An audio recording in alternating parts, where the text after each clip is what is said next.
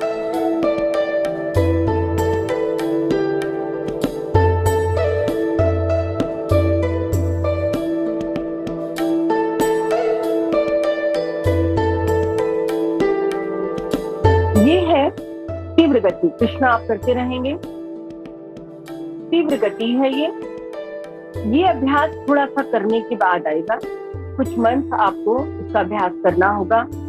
यहाँ सावधानी मैं आपको बता देती हूँ, बंद कमरे में नहीं करना, ऑक्सीजन क्योंकि हमें इनहेल भी करना है, और जो कार्बन डाइऑक्साइड जो कीटाणु हमारे अंदर से बाहर आ रहे हैं उनको हमें अब बाहर भी छोड़ना है ताकि वो वातावरण में चले जाए, दोबारा से हमारी सांस के साथ इनहेल होके अंदर ना चले जाए। एक बार हमें भोजन का हिसाब रखना है, खाली पेट होना चाहिए, इसीलिए सभी प्राणायाम हमें सुबह करने हैं। सुबह सवेरे अगर हम भोर में, अमृत वेला में, प्रातः में, मॉर्निंग में अगर हम प्राणायाम करते हैं तो कई हजार गुना इसका लाभ होता है। लेकिन हम ये नहीं कह सकते कि हमारे पास सुबह समय नहीं है तो हम प्राणायाम ना करें। ऐसी व्यवस्था में आपको 4 घंटे का गैप रखना है। अगर आपको 4 बजे करना है प्राणायाम तो आप 12 बजे खाना खा लेंगे, उसके बाद कुछ नहीं, पानी ले सकते। लेकिन प्राणायाम से ठीक पहले आधा घंटा पहले पानी भी नहीं लेना। बिल्कुल हमारा स्टमक खाली होना चाहिए प्राणायाम के लिए। और प्राणायाम खत्म करने के बाद, साधना करने के बाद आधा घंटा तक हमें ना पानी पीना है, ना भोजन करना है, और ना ही स्नान करना है, ना ही हमें बात लेना है। ये कुछ नियम है हमारे योग के जिसको हमें फॉलो करना ही है। तीनों गति हमने आपको दिखाई, सामान्य गति, मध्यम गति और तीव्र गति। तीव्र के बाद आती है अति तीव्र गति। वो स्वतः जब आप करते करते अभ्यासी हो जाएंगे तो आप अपने आप तीव्र से अति तीव्र गति में चले जाएंगे। 5 मिनट से लेकर और 30 मिनट तक हम कपालभाति प्राणायाम कर सकते हैं। बॉडी की डेफिशिएंसी जाती है, कॉन्स्टिपेशन, हजारों लोगों का कॉन्स्टिपेशन अपने आप से ठीक हो जाते। क्यों? क्योंकि नाभि पर जब हम पावर से स्टॉक लगा दें तो जितने हमारे अंदर के पोर्शन, जितने हमारे अंदर के पार्ट्स हैं वो सहज काम करने लगते हैं, वो स्थिति काम करने लगते हैं। क्योंकि हमारे अंदर पूरी मशीनरी है जो भगवान जैसे एक विज्ञानी ने, एक साइंटिस्ट ने इतना सुंदर शरीर बनाया है, वो तो हर एक अंग अपने आप स्वतः काम करने लगता है जब हम प्राणायाम की क्रियाएं करते हैं। कॉन्स्टिपेशन बिल्कुल खत्म, हीमोग्लोबिन बढ़ रहा है, विटामिन आपकी बॉडी में जो भी B12 है, D3 है, आपको बाहर से लेने की जरूरत ही नहीं पड़ेगी। ये मैं आपको कहीं सुनी बात नहीं कह रही हूँ। ये हमारे शिविर में हजारों लोगों पे ये चीजें आजमाई हुई हैं।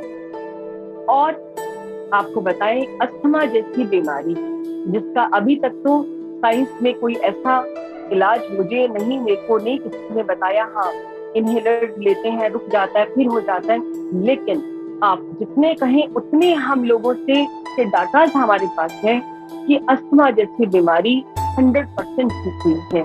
सोराइसिस, स्किन प्रॉब्लम, जो कोड़ जैसा हो जाता है, पूरी स्किन खराब हो जाती है, ऐसी बीमारियां इन प्राणायाम के जरिए 100% क्योर हुई है। हमें सिर्फ करना क्या है, नियम पालन करना है और निरंतर करना है और डेडिकेशन से करना है, तो निश्चित इसका लाभ होगा। एक चीज यहाँ मैं और आपको बताऊंगी, गोमूत्र सुनने में थोड़ा सा आपको अजीब लग रहा होगा। गाय हमारी एक ऐसा पशु है जो हमें मिला है।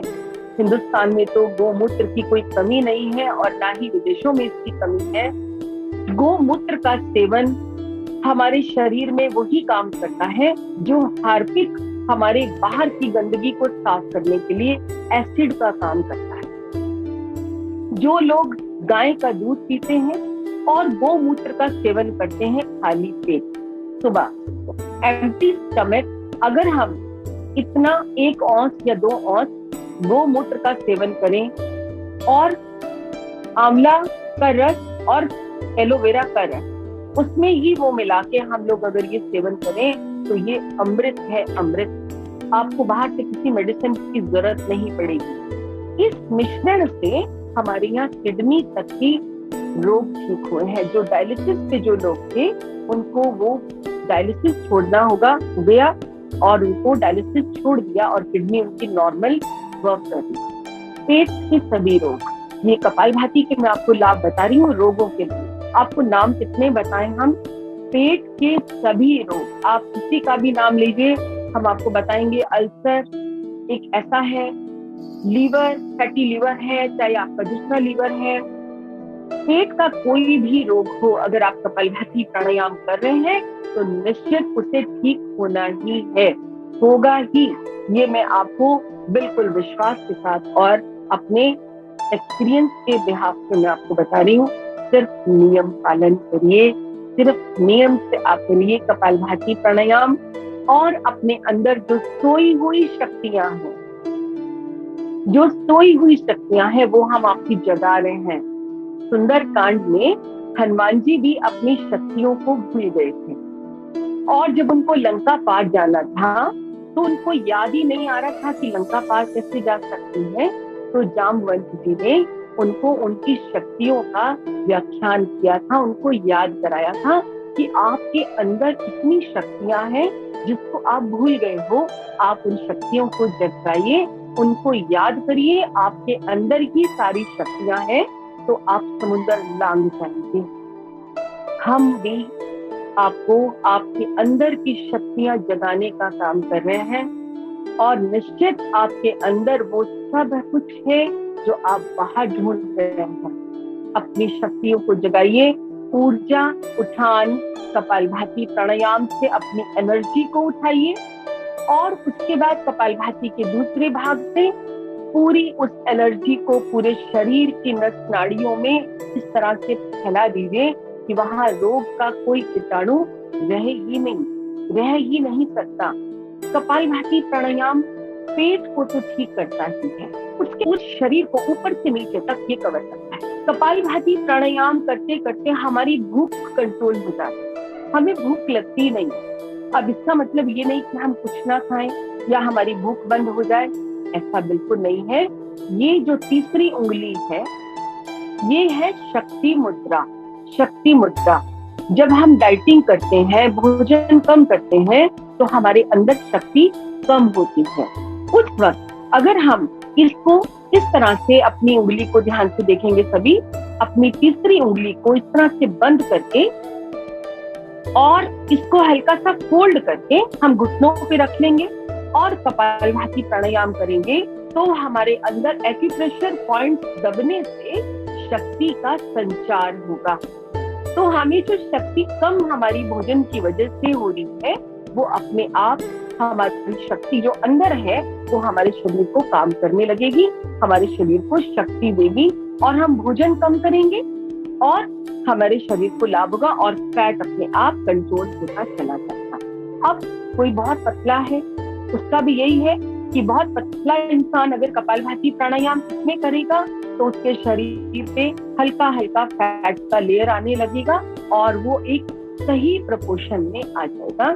तो ये कपालभाति प्राणायाम का लाभ है, जो कि प्रत्यक्ष नजर आता है, बहुत जल्दी नजर आता है, इंस्टेंट नजर आता है। ऐसा नहीं है कि आप 3 महीना तक कर रहे हैं, आपको कुछ पता ही नहीं चल रहा है, ऐसा बिल्कुल नहीं है।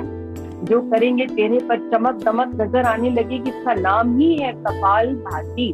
कपाल मैंने मस्तक, कपाल मैंने मस्तक और भाति मैंने रौनक, चमक, ज्ञान, एनर्जी आपके चेहरे पर नजर आने लगती है जो भी ये प्राणायाम करते हैं। दूर से नए लोग भी अगर आपको देखते हैं तो वो एक बार ये जरूर कहते हैं कि कुछ है इसके अंदर। वो क्या है? वो योग की शक्ति होती है। सारी प्राणायाम हमें शक्ति देते हैं, पर कपालभाति की शक्ति तो अनगिनत है, जो कि आपके चेहरे को दमकाती है, आपके चेहरे को नजर आने लगती है। तो आज हमने आपको कपालभाति प्राणायाम के दोनों भाग दिखाए, दोनों भाग आपको बताए, और बहुत उम्मीद आपसे करते हैं, क्योंकि हम चाहते हैं पूरा संसार स्वस्थ रहे, मानसिक तौर पर भी और शारीरिक तौर पर भी। तभी तो हमारा समाज स्वस्थ होगा, तभी तो हम सब जब अंदर से खुश होंगे तो बाहर भी हम खुशी बांटेंगे। जो हमारे पास है वही तो हम बांटेंगे। माना टीवी इंटरनेशनल ने ये जो योग का एक बीड़ा उठाया है आपको स्वस्थ करने के लिए, बधाई के पात्र हैं वो सब। और आप सब भी अभ्यास करिए और सदा सदा स्वस्थ रहिए। नमस्कार।